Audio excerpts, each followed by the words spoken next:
Alhamdulillah, wassalatu wassalamu rasulillah, wa ala alihi wa ashabihi wa man sara sabilihi ila yawmiddin amma ba'd. So today, inshallah ta'ala, we'll be continuing discussing the book, Ahadith, Mukhtasar Ahadith, As-Siyam, Ahkamu wa Adabu. And this particular book that is written by Shaykh Abdullah Fawzan, Hafidullah, Tabarak Ta'ala. So in the last session that we had mentioned regarding matters that pertain to the history of the, or something regarding the author of the book, and also the method of this book, and also that the topic that we're discussing is relating to matters that as a form of preparation for Ramadan, regarding those ahkam that we should be mindful of in preparing for Ramadan. So this particular book, as the title mentioned, Ahadith, As-Siyam, that it is to discuss concerning a hadith that relates to some of the ahkam of Siyam. So from we have started that we mentioned the first hadith that is mentioned by the author, Hafidullah, that discussed concerning the hadith of Ibn Umar, Bunya Islam ala khams. So the hadith of Ibn Umar, Abdullah Ibn Umar ibn Khattab radiallahu anhuma, where he mentioned Bunya Islam ala khams. And this hadith is established regarding that it is something which is wajib, something which is considered to be fard upon the Muslim, that they should fast the month of Ramadan. So we discuss some of the ahkam that relates to that particular hadith, and today we'll continue by discussing some of the remaining hadith that he had mentioned in this particular chapter. So the next hadith that he mentioned has been hadith al-thani, the second hadith with author rahimahullah, hafidullah, he mentioned, and Abi Hurairah radhiyallahu anhu قال Rasulullah sallallahu alayhi wasallam kulli, or authority of Abu Hurairah radhiyallahu anhu, that he said, the Messenger of Allah subhanahu wa ta'ala have said, all the actions of the children of Adam are multiplied or increased. A good deed is 10 times it's linked up and could go up to 700 times. Allah subhanahu wa ta'ala have mentioned, except Siyam, fasting, for it is for me, and I will give the reward for it. He leaves his desires and food for my sake.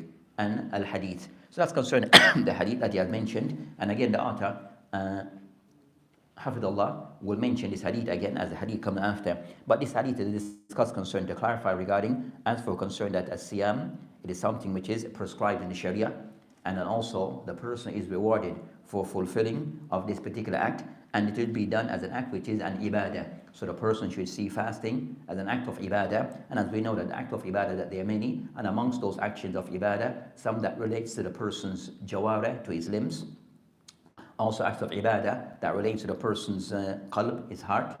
And also acts of Ibadah that goes back to the person's speech. So acts of Ibadah that it covers various type of things that are considered to be an act of Ibadah. And amongst these, Siyam. So Siyam is an act of Ibadah where the person is seeking the reward from Allah subhanahu wa ta'ala regarding this act that is being carried out. So regarding concerning at this act of what is mentioned, of the benefit that is mentioned, كُلِّ عَمَلٍ Ibn Adam يُضَعَفْ, that all of the actions of the sons of Adam, that they are multiplied. So regarding concerning the acts of Adam, regarding good deeds, that they are multiplied.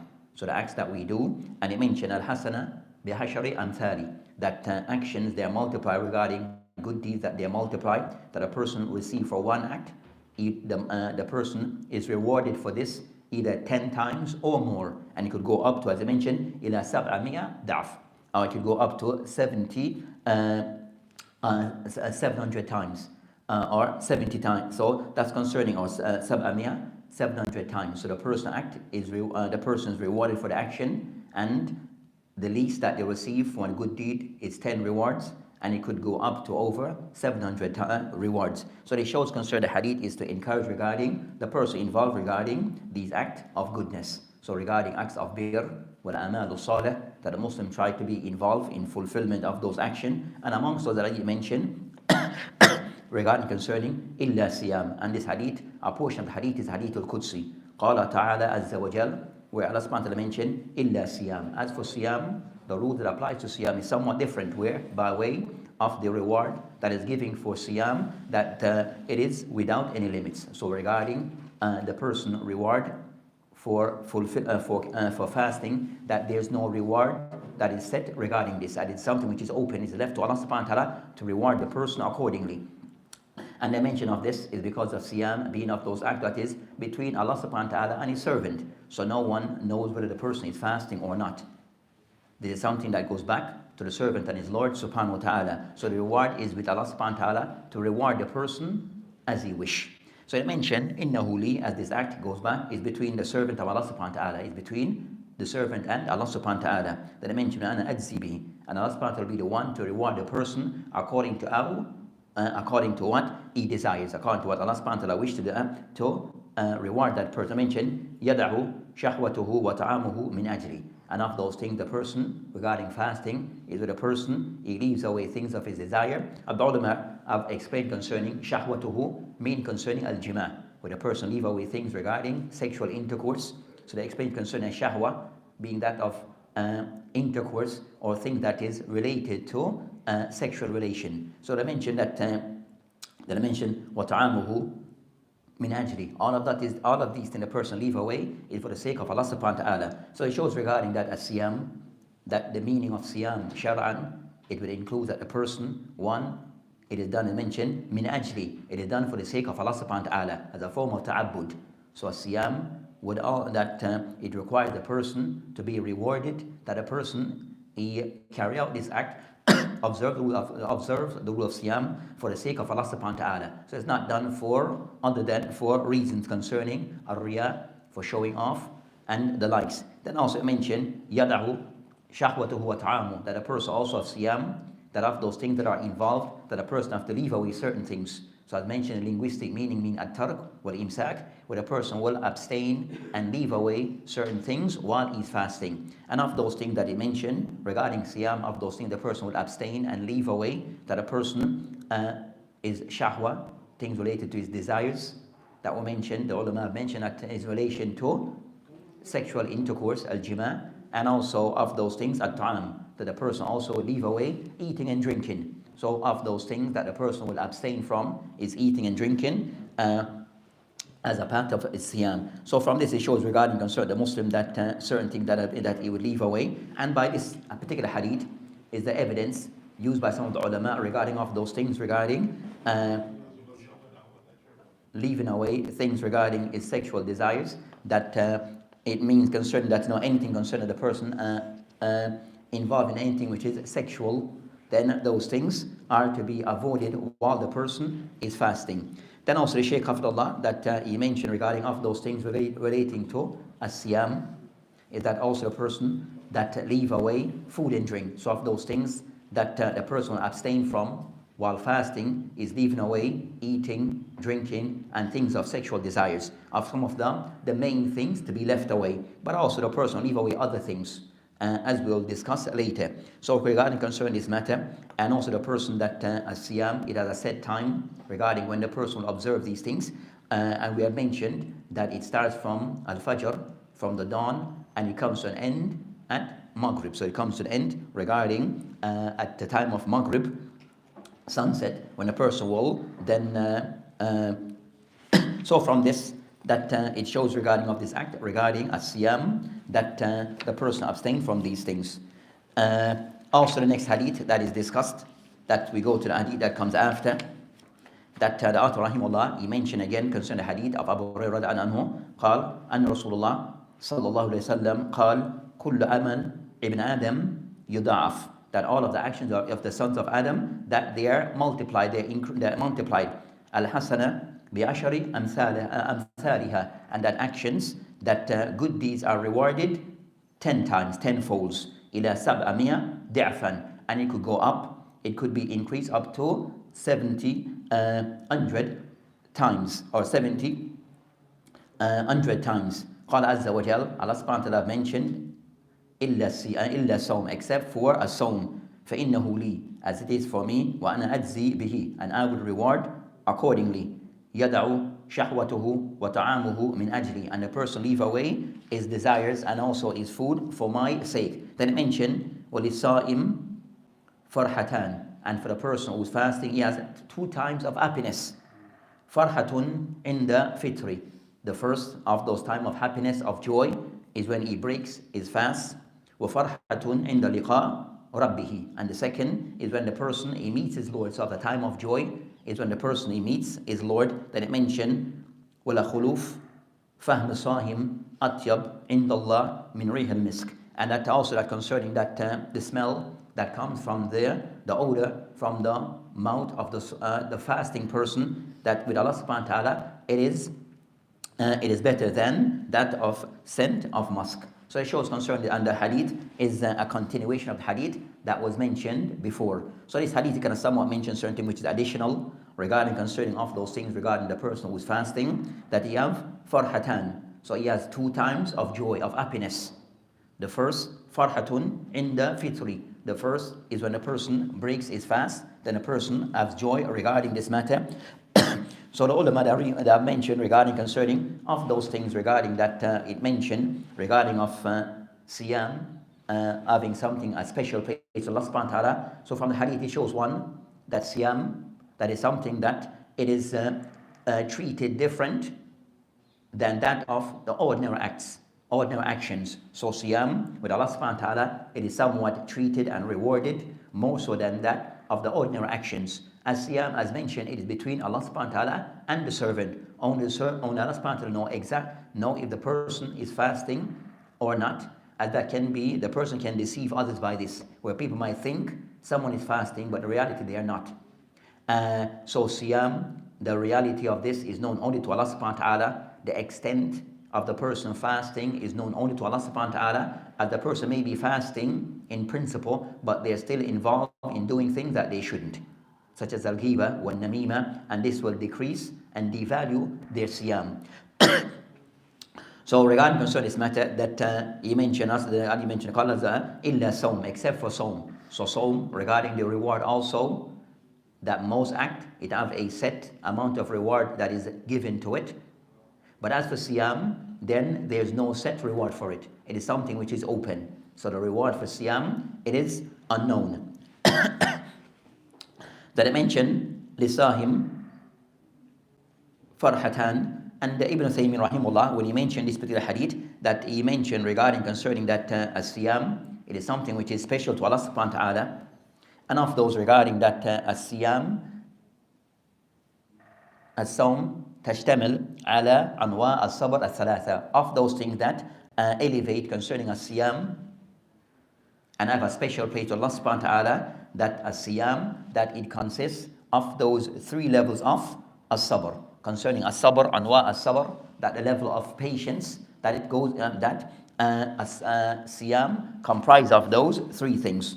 And he mentioned concerning that as-sabr, thalatha anwa, it have 3 levels or 3 types, categories. The first of those concerning as-sabr ala ta'atillah. So the first is being patient upon the obedience to Allah subhanahu wa ta'ala. So being obedient to Allah subhanahu wa ta'ala, that's a level of sabr, a level of patience. Where a person regarding a siyam, that a person that the person feel that it is fihi, as the person doing it as a form of an obedience to Allah subhanahu wa ta'ala, where he's carrying out this act as a form of obedience to Allah subhanahu wa ta'ala. So being obedient regarding fulfilling the commands of Allah subhanahu wa ta'ala. And sabr is of those things Allah subhanahu wa ta'ala have command upon us.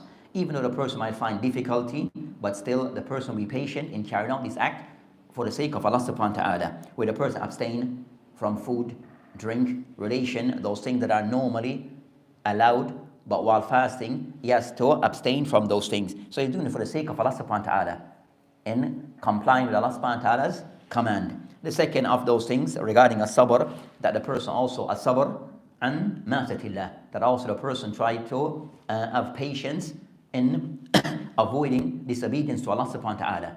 So the person of being patient in not falling into acts of disobedience to Allah subhanahu wa ta'ala. And this is by the person of being patient regarding not falling into things which is haram.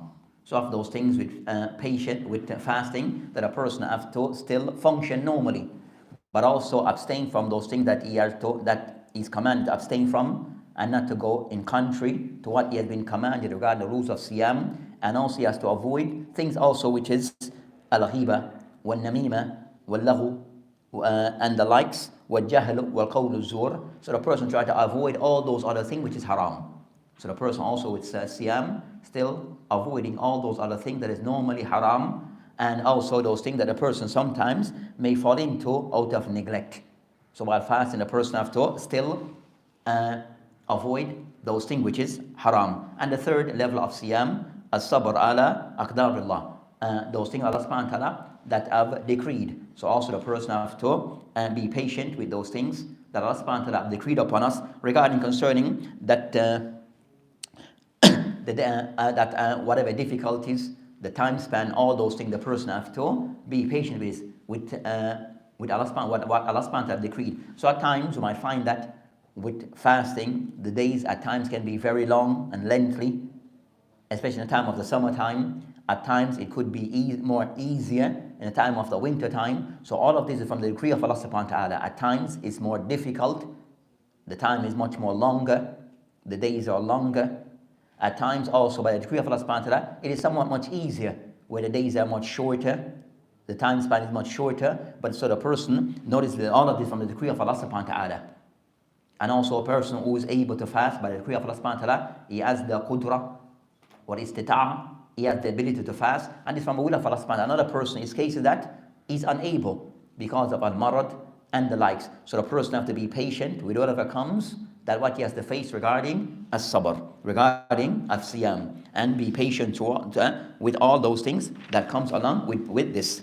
So he mentioned regarding of those things with siyam, the person have farhatan, 2 times of joy and happiness.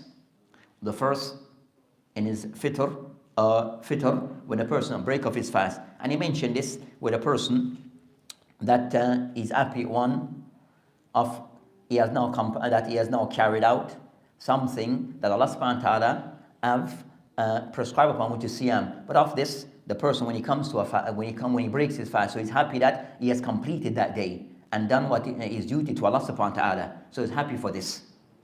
So the person that he has complied with Allah subhanahu wa ta'ala made compulsory upon him regarding fasting that day, and he has ended that day. So the person is happy for this, because he have done what Allah subhanahu wa ta'ala completed that act for the sake of Allah subhanahu wa ta'ala. And also second, the person of his fitr is happy and find joy as the person now that he that is able to can eat, he can now drink and now carry out those things that are allowed for him during this time. So those are the reason for the person being happy for this. So from this hadith, it shows regarding of the benefit regarding that, it shows concerning that the hikam regarding as-siyam.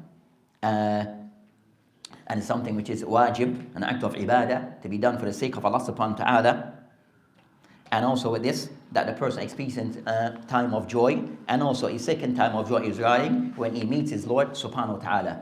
So regarding concerning the Muslim who have done strive for the sake of Allah subhanahu wa ta'ala and done as many good deeds as possible to meet Allah subhanahu wa ta'ala and meet Allah subhanahu wa ta'ala regarding that his aqidah is sahih, his actions were carried out sahih, then the person that is happy to meet is happy to meet his Lord subhanahu wa ta'ala, and not upon kufr and ma'asi, then the person then find it difficult to meet his Lord. So I mentioned the khuluf fam asahim atyab indallah min rih al-misk, and also of those things that it mentioned regarding that, also regarding concerning a person who meets that the khuluf, that concerning that odor that comes from the breath of the person who is that's fasting, that it is with Allah subhanahu wa ta'ala atyab, that is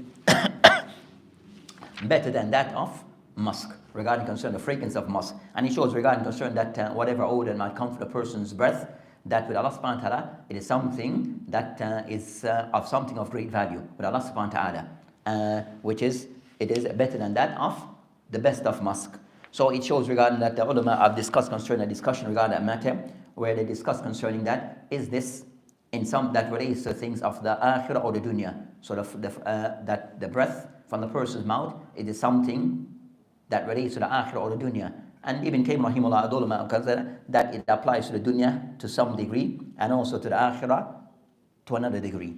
So that's concerning the person of that Allah subhanahu wa ta'ala. So that's concerning the fragrance of the person, that it applies in this dunya and also in the akhirah, that it applies to both. So that's concerning of those matters that relate to this particular hadith. So the hadith is a general encouragement regarding the person fasting, and also to show the value of siyam with Allah subhanahu wa ta'ala, and that the reward for siyam is not similar to that of most actions and most deeds. That the reward is with Allah subhanahu wa ta'ala, and there's a special reward for siyam, so show the value of siyam. And also it shows regarding the Muslim who are fast, that also of those things that he finds joy is breaking off his fast, knowing that he has completed that day of fasting for the sake of Allah subhanahu wa ta'ala, and that he avoid certain things regarding food, regarding drink, and also relation from this particular hadith. From the hadith that is mentioned here, a discussion between the ulama regarding mention wa shahwatuhu, that he leave away his shahwa, that they mention that it concerns that inzal al-mani, that a person, it shows regarding, that this applies regarding the person, regarding that relation where the person directly is involved in sexual relation is haram, and is a kafara regarding that matter. And also of the ulama who takes the view that, which is jumhur of the ulama, that a person who intentionally calls himself to discharge then semen, then this also is haram, and that also the person fast is affected by this. So the person who have any form of semen discharge intentionally, then by whatever action that a person may perform, then this is something that it invalid fasting for that day, and that the person is so that invalid the person fast, and that's the more correct view of the ulama. That's the correct view of the ulama, that the person who may, as they say, masturbate or perform acts of those, then this act is haram while fasting, and also it invalid the person siyam. It may cause the person of siyam to be invalid, and that's the correct view of the ulama. You'll find some of the ulama of like the likes of Ibn Hazm, San'ani, and some of the ulama of contemporary time, Sheikh Al-Albani, who kind of somewhat more inclined towards that a person will masturbate, that this does not invalidate the person's siyam. And we mentioned that contrary to the view of jumhur of the ulama, and they use the dalil, the wording of part of the wording of the hadith I mentioned, shahwatuhu, regarding that is shahwa, that will include concerning jima and anything that relates to this. So that's concerning that particular hadith, regarding that particular some of those points. Then he mentioned the author. So I mentioned that of the points that can be taken, of those points he mentioned that various points regarding concerning some of the points that we had mentioned regarding this. I mentioned around 4 points or so regarding of the benefits can be taken regarding the scent of the mouth of the fasting person with Allah subhanahu wa ta'ala, that it's of like that of musk. Also he mentioned of those points regarding the fasting person when he meets his Lord, that he's happy. And also the fasting person also, that when he breaks his fast, also he finds joy in this. And also that regarding the person who carried out these acts for the sake of Allah subhanahu wa ta'ala, min ajli.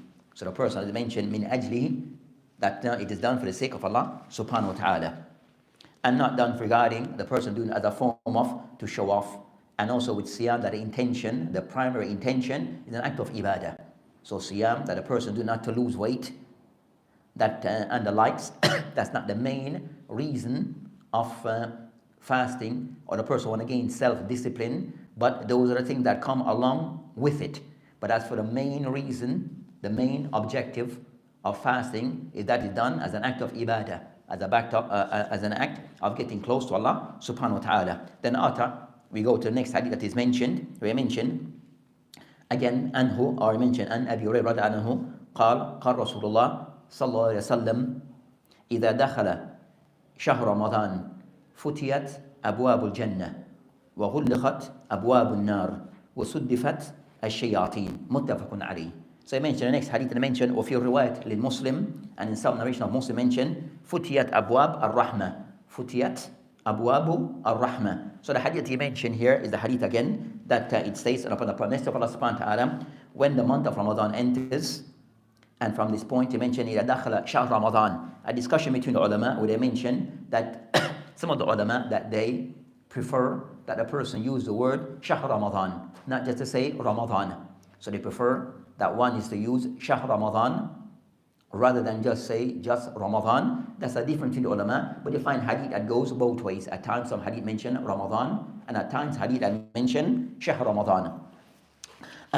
So both ways are acceptable regarding whichever way the person go. And if the person if the one was to say Ramadan, then there's no harm in this, and to say Shahr Ramadan, there's no harm in this.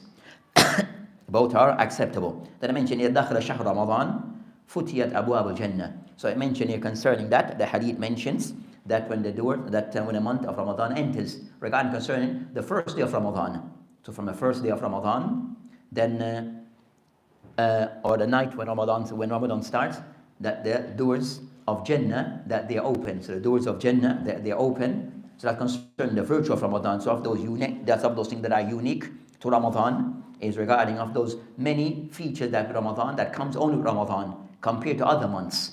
So Ramadan, of those, the Ramadan, so showing the virtue of Ramadan compared to other months of the year. So Ramadan, of the virtue of Ramadan, that when it enters, when it begins, that the doors of Jannah, they are open. And the hadith mentioned, وَغُلِّقَتْ أَبْوَابُ النَّارِ, and at the doors of the nar, that they are closed. وَسُدِّفَتْ الشَّيَاطِينَ, and the shayateen, that they are chained, they are locked away. So it shows regarding of Ramadan, it comes with those three benefits from this hadith. One, the doors of Jannah, they are open, and as I mentioned, regarding that it's open for a tawbah, and the likes, for forgiveness, and it mentioned acceptance regarding a way for the person to be involved in more good deeds, acceptance of good deeds. So it encouraged the person regarding doing of good deeds. And also غُلِّقَتْ أَبْوَابُ النَّارِ, and also the doors of an-nar, that they are closed. So from this it shows regarding, and also the third concern, that the shayateen, that they are closed, and that they are locked away and chained. So from this hadith it shows, and I mentioned in some narration of Sahih Muslim, Futiyat Abwab al-Rahmah. So regarding concerning the Rahmah, Allah subhanahu wa ta'ala mercy, that the mercy that it descends upon the creatures of Allah subhanahu wa ta'ala. So from this it shows regarding that the doors of Jannah, they are open, and the opposite, where the nar, the doors are closed. So it shows that both of doors, al-Jannah wal nar, that they have doors. And during Ramadan, Allah subhanahu wa ta'ala opened the doors of Jannah, and also the doors of the hellfire, that they are closed. And also third, that the shayateen, that they are locked away. And I mentioned that not the shayateen, the ulama discuss concerning not all the shayateen, as mentioned by Al-Qurtubi, that this doesn't apply to all the shayateen. So it's the one that the more maradat shayateen, the ones that are more rebellious among the shayateen, they are the ones that are locked away. But the hadith doesn't it doesn't apply to all the shayateen. It doesn't apply to all the shayateen. So from this dimension of the benefit, it shows regarding that during this time, regarding Ramadan, that with this situation where the doors are open of Jannah, the doors of the nar are closed, and the shayateen are closed, then you find that evil become less, and also things concerning things of good become much more easier. And also the Muslim is not distracted regarding certain distractions during Ramadan because of how the situation is. So that's concerning, so that's a mercy for the Muslim, that is now giving also the means to go about doing good, which is the door of the shayateen are locked away and chained, and also the doors of nar, that they are closed.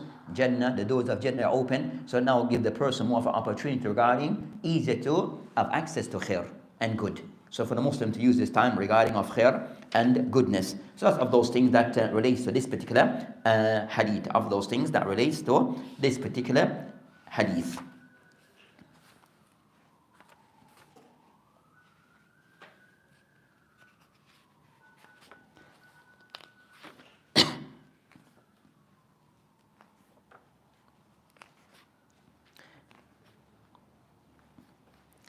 Then after they discussed, after Rahimullah, he discussed concerning, as we said, that also for the Muslim, that to be more awake.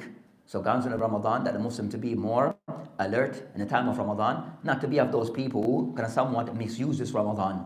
So of those the hadith, with all those, with the circumstance we have, where the doors of Jannah are open, and the shayateen are locked away, and the nar, the doors of the nar are closed, for the Muslim to use this time and try to make use and to the best use of this time, and not to spend most of the time doing things that are of not benefit, and you're wasting his time regarding sleeping and doing things that are not much of benefit. So for the Muslim to use this time also because of that time that is given as a special place with Allah subhanahu wa ta'ala, where Allah subhanahu wa ta'ala allowed Ramadan compared to other months where the circumstance is different. So for the Muslim to use this time to his best advantage regarding trying to get close to Allah subhanahu wa ta'ala, seen of the circumstance.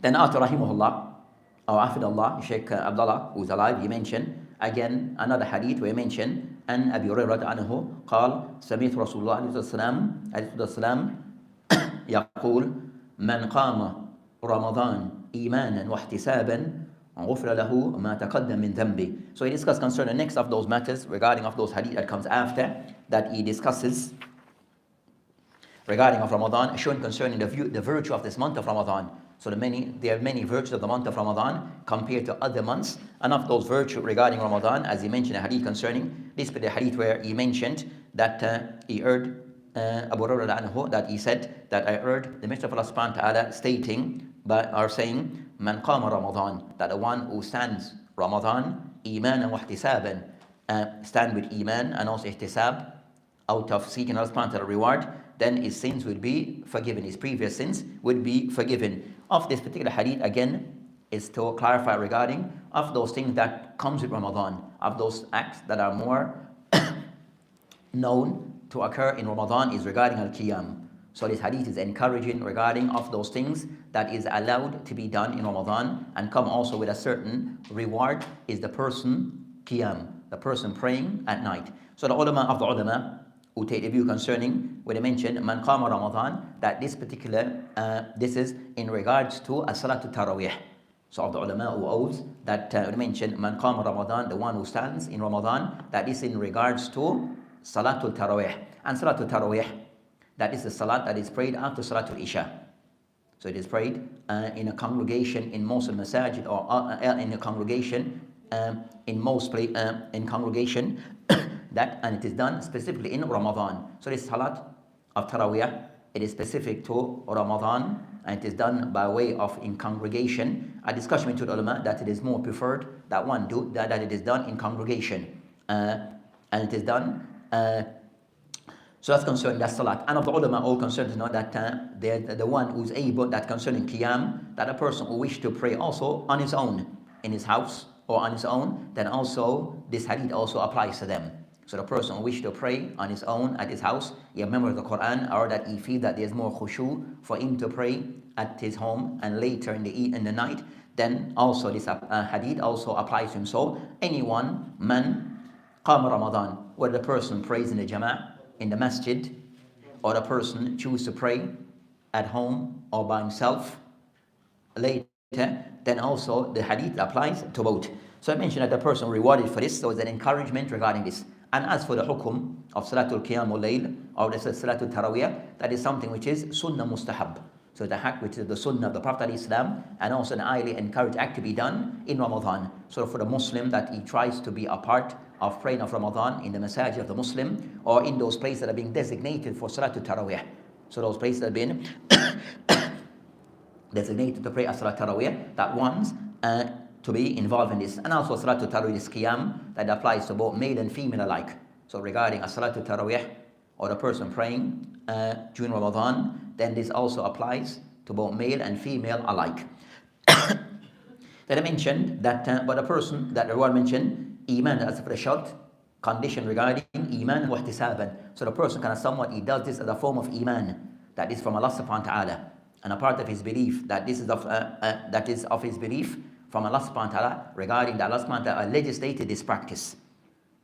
Wahtisaban, that also the person doing it seeking the reward from Allah subhanahu wa ta'ala. Where the person not seeking, it is done out of riyah, is going out to pray Salatul Qiyam al-Layl as a form of showing off, to be seen by others, but rather the person doing it for the sake of Allah subhanahu wa ta'ala. So ihtisab, that he's seeking the reward from Allah subhanahu wa ta'ala for this act that he's carrying out. So for the person to be mindful that it's an act of ibadah, and he's doing it for the sake of Allah subhanahu wa ta'ala. So act of ibadah, as the general rule, that is done for the sake of Allah subhanahu wa ta'ala, not seeking attention from others, not seeking a pat on the shoulder from others.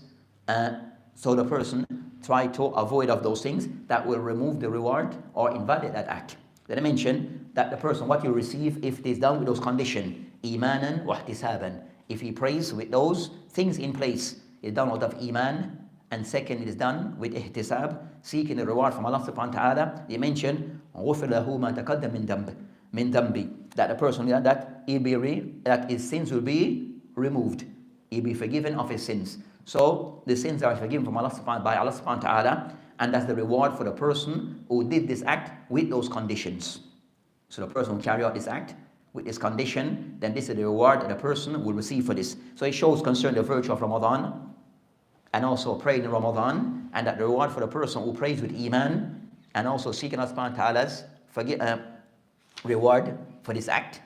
Then the person of the reward that comes is that his sins, previous sins, would be forgiven. A discussion between the ulama regarding this particular, but regarding sins being forgiven, does this apply regarding all sins, that past sins, or specific sins? Of the ulama, all concerned, and that is in relation to saghair.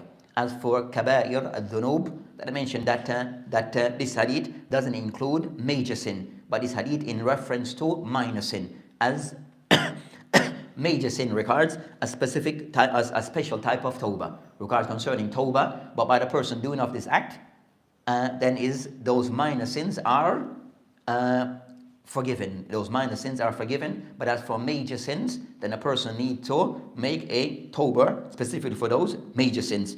Ala kulli hal, that the person sins, that they are forgiven. So also it shows the person, that the Muslim, that he shows that in standing for Salatul Taraweeh, that he pays attention. So the part of iman and wahtisaban, and to be وَغُفِرْ لَهُ مَا تَقَدَّمَ مِنْ ذَنْبٍ, for the person to achieve these things, then a person have to be there, as I said, mind and soul and body. So a person there listening to the Quran, coming prepared, coming with the adab concerning attending the masjid. So the person comes, and not for the person to kind of somewhat to be used as a pastime regarding Qiyamul Layl or Taraweeh. So it's not just a pastime, but the person doing it as for the purpose that were mentioned. That's concerning that matter, that regarding, and the ulama discussed concerning that the Muslim, as the Shaykh he mentioned, that of those things regarding us al-Qiyamul Layl fi Ramadan, that I mentioned man qama, of those things that a person tries to pray whatever the Imam has prayed. So to pray, to be there early on time, and to end with the Imam. So the person regarding al-Qiyamul Layl or Salatul Taraweeh, that a person tries to not to be of those and to fall into that evil habit of those who come for Qiyam or Taraweeh specifically, but they do not give much attention to Salatul Isha. So the person, he will come with the intention of praying Salatul Isha, and then prays his Taraweeh after Salatul Isha with the Jama'ah. So the person tried to start with Imam and also to end with the Imam. And in the hadith that is mentioned in the Ashabu Sunan, mentioned Man qama mal imam hatta yansarif كتب له قيام الليل, as in the hadith that is mentioned here by Ashabu Sunan, that the hadith can somewhat mention hadith sahih, man qama mal imam, the ones who prays with Imam, hatta yansarif, until the Imam have come to an end. So the person, he starts with Imam and also end with the Imam, كتب له قيام الليل, then it will be written for him qiyamul layl, for the entire night. So for the person who is he prayed only a portion of the night, if he was to start and to end with the Imam, then it will be written for him as if he have prayed the entire night. And that's the virtue of, it shows concern that the excellence of praying along with the Imam from start to end until he ends. It goes into a next matter regarding that, so the person said that what is preferred to be prayed regarding As-Salatul Taraweeh, that the ulama all agree concerning that to pray 11 is something which is the most ideal situation.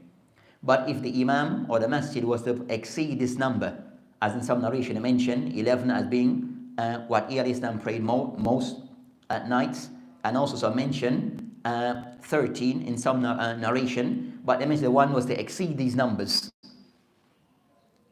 What is to be done in such scenario? Then of the ulama, or all jumhur of the ulama, or all concerned, that one pray along with the Imam. Pray along with the Imam. And as we had mentioned, that you'll find that some of the mashaykh who can somewhat elder view regarding that Qiyam al-Layl or Salatul Taraweeh, it is restricted that one should not exceed 11 or 13 rakat. That you find that some of them later on that they change that opinion. So you find concern of those who change that opinion, and amongst those as well that that we have come to that to know concerning him. We find that Shaykh Al-Albani rahimahullah, that of the view that one should not exceed what have been mentioned, the hadith regarding 11 or 13. 11, then you find that of his student, that you find that no, Shaykh Ali Hassan Al-Halabi rahimahullah tabarak ta'ala, who died last year from illness, that even late that he kind of someone was after that view of his Shaykh, but later on that he changed that opinion. That later on he changed the opinion regarding that one can exceed 11 or 13 rak'ah. And that qawl is the qawl sahih, that one can exceed 11 or 13 rak'ah according to whatever is prayed in the masjid. And most of the masjid of sunnah, but we said that in the general advice of the masjid of sunnah, so try to alter the sunnah. But even concern from the salaf, that they have different numbers that they will pray. Some will pray, but as for the Prophet Islam, regarding those numbers of 20, nothing authenticated upon him, but regarding his practice was 11 or 13, but exceeding this, that ulama that mention that it can be done, that it can be done. So that's concerning that particular matter.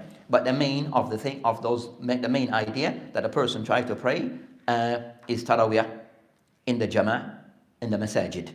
Then after the author rahimahullah, he mentioned that comes after the hadith, that is the 6th hadith in this that he mentioned, and Abi Umamah radhiyallahu anhu anna Nabiy alayhi salam قال اقرأوا القرآن فإنه يأتي يوم القيامة شفيعا لأصحابه رواه Muslim. So he mentioned the next hadith in this series of hadith regarding this particular discussion, where he mentioned the hadith of Abi Umamah radhiyallahu anhu, that they mentioned the Prophet ﷺ mentioned iqrahu al-Quran, that you should read the Quran. So this particular hadith is regarding that the virtue of reading of the Quran and the etiquettes of reading the Quran. So this hadith is an encouragement regarding, especially concerning in Ramadan, that one also to put more effort in trying to give time to the Quran, and that is by reading the Quran. So this hadith mentioned iqrahu al-Quran, and that hadith is mutlaq. Regarding the hadith is general, that a Muslim that he should try to read the Quran as often as possible. So the person that's not and that concerned as often as possible, that a Muslim that he should try to read the Quran. The Quran kalamullah, and the Quran is the word of Allah subhanahu wa ta'ala. So one should try to connect oneself with Allah subhanahu wa ta'ala by reading the word of Allah subhanahu wa ta'ala as often as possible. Then I mentioned the benefit of this concerning فَإِنَّهُ يَأْتِي يَوْمَ الْقِيَامَةِ شَفِيهًا لِأَصْحَابِهِ, that the Quran, that it will come on the day of judgment as an intercessor for its companion. Concerning companion, the one who used to read the Quran. So the ones who used to read of the Quran, then the Quran will intercede on their behalf يوم القيامة. So concerning this matter concerning al-shafa' of the Quran, regarding that it will intercede on behalf of those who used to read the Quran in this dunya.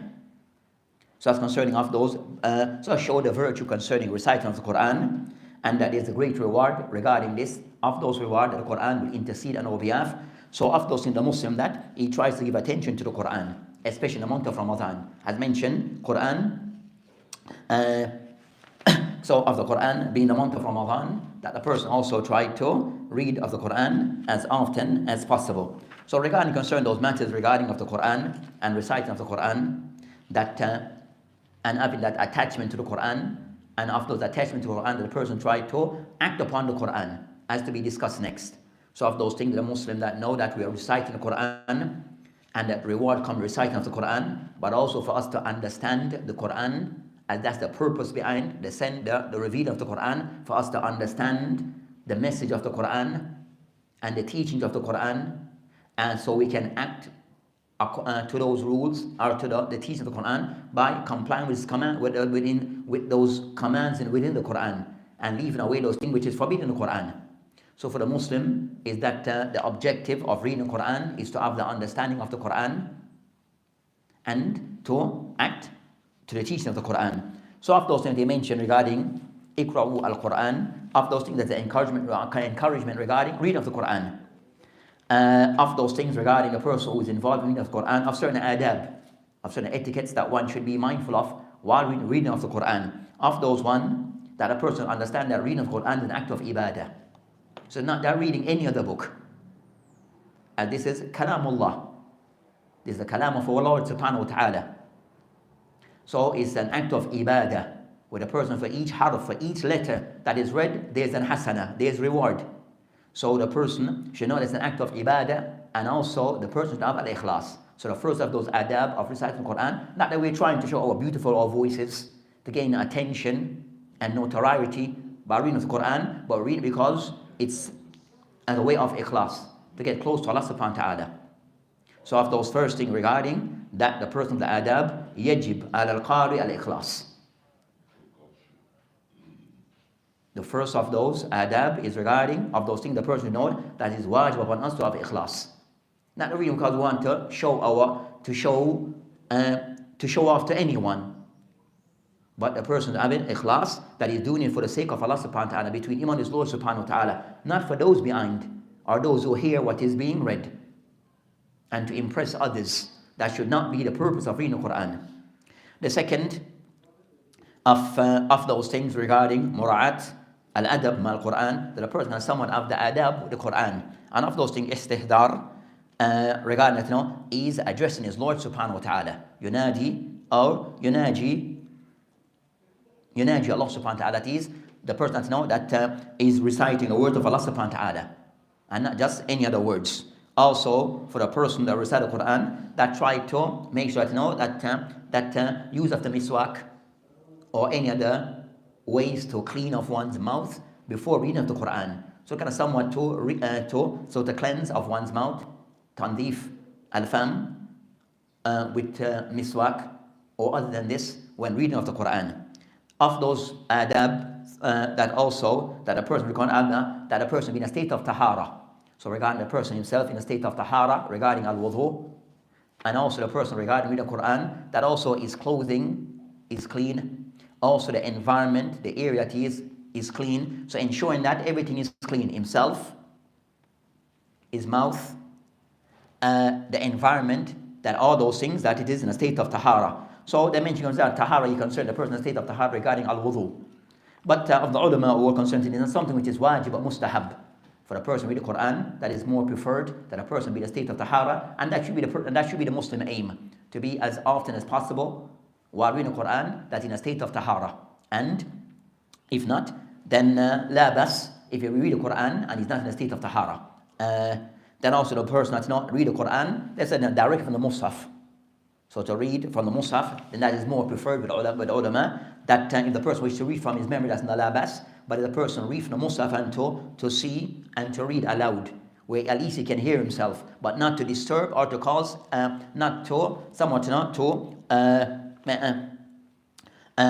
maybe where to overread or read where it may disturb others. Not the word disturb, but the person can somewhat read where he's able to can hear himself. Then also of those things regarding the adab, the person can read the Quran and he's not in salat, but also still to try to be facing the direction of the qibla. So it's preferred to be in the person is facing the qibla while reciting the Quran, and the person that in a tranquil state in reading the Quran, and also the person that while reading the Quran not to stop for just any reason, but for a legitimate reason, for the person that try to continue and only stop unless there's unless for a real reason. For a real reason, if someone gives salam, the person can delay responding until after they have ended reading their portion. And for the person kind of somewhat in Ramadan or outside Ramadan to have a set amount of a portion of the Quran to be recited on a daily basis. So the intention also to end the entire Quran in Ramadan. So I have set portion. If the person wants to read 20 pages each day, he'll complete the Quran within Ramadan. It's read 20 pages per day, then the person will complete the Quran by the end of Ramadan. So those are the things that relates to of the adab regarding concerning of reading of the Quran. And the person, and after the person that, then the person unable to read it in the original language or get the person try to listen to the Quran also.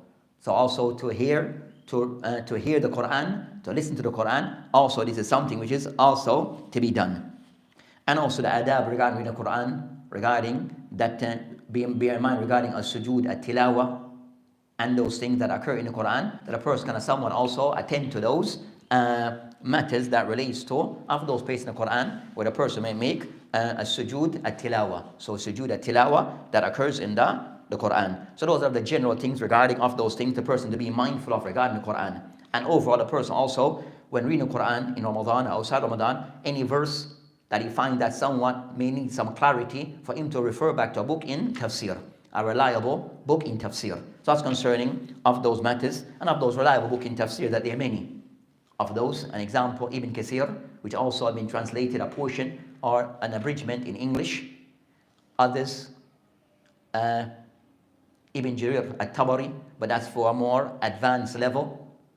Also, a more basic level regarding a tafsir as-Sa'di. So you have those tafsir, a tafsir al-Bagawi, and others. So those are the books of tafsir that the person can rely upon in getting some clarity on certain verses that he may need some more explanation on those verses.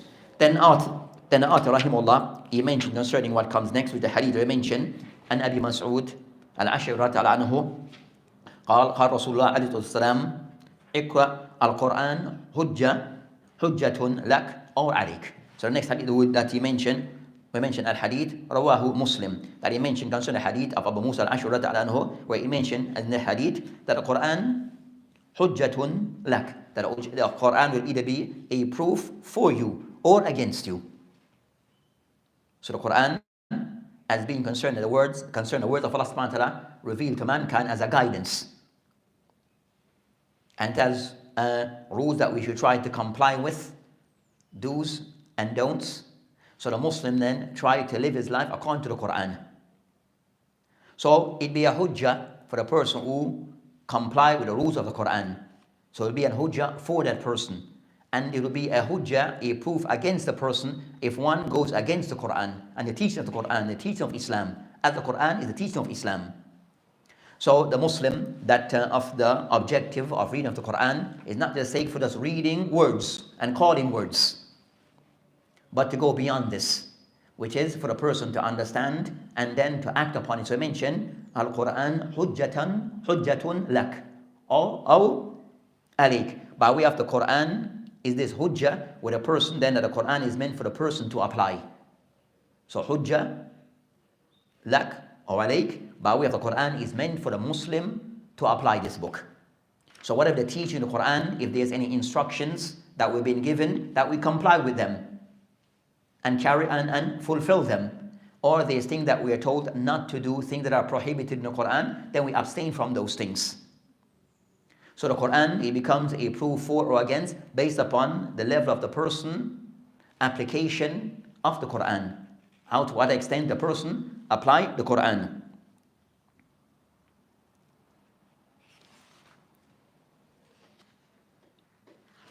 So not to be of those people regarding of the people before, regarding they had their books, but they were not known to live according to it. So we have concerning that, of those people who had the Torah and the Injil, but those people did not live according to the rules of their book. So it became something against them. It became, as they mentioned, kalhimar, that became like donkeys. Because they had the book that had this guidance, this model life to follow regarding the personal life, and also regarding the state as how it follows, as how it functions, and the rules. That's how Islam, the Quran is for the individual Muslim that he should apply it, and also for the state, the Islamic, for the Muslim as a state, as a country, also to apply those rules accordingly. So upon the common folk, and also for the leaders of the Muslim to apply the Quran and live by it and rule by it. So as concerning the Quran being hujjah for or against us, and this is by the person, do we apply the Quran? Do we live by the Quran? And as required for the person to be a hujjah, to be a proof for or against us, then a Muslim should not neglect understanding the Quran. We cannot neglect putting effort in understanding the Quran as to what are the rules and the guidelines and the instruction in the Quran, the do's and the don'ts, that we cannot ignore those things. So put it aside and don't apply the Quran. Then that will be proof against us, because the book is there and we know the purpose of the book. So we have no excuse. So the thing is that what is expected from us, what is wajib upon us, what is the must upon us, is for us to learn the Quran. the reciting of the Quran, and also the teachings within the Quran. So that inshallah ta'ala, then the author rahimullah, then we'll end there with that particular point, and we'll continue with what remains regarding this particular book that we've been covering, which is that is named Muqtasar Ahadith al-Siyam Ahkam wal-Adab by Sheikh Abdullah ibn Salih Fawzan وفقه الله وصلى الله وسلم وبالله تعالى توفيق وآل السبيل والآخر دعوانا الحمد لله العالمين. السلام عليكم ورحمة الله وبركاته.